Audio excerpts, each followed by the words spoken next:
Hi guys! Flex ko lang ang aking alagang si Cookie. Hayan po.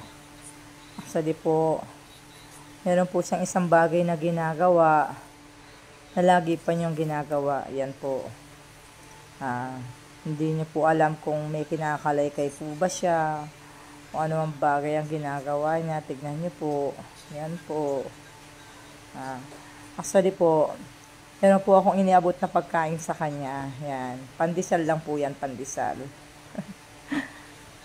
Tinatago niya po yung pandesal dyan sa kumot.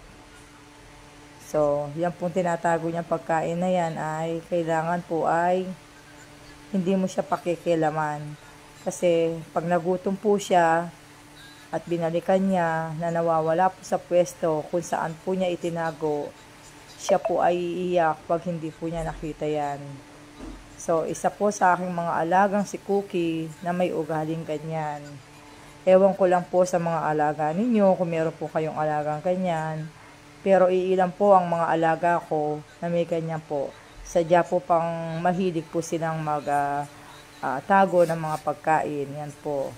Pero kailangan po talaga hindi mo siya talaga pakikilaman. Yan. Tinignan ko lang po kung ano lang po yan. Curious lang po ako kung malaki ba, isang buo ba.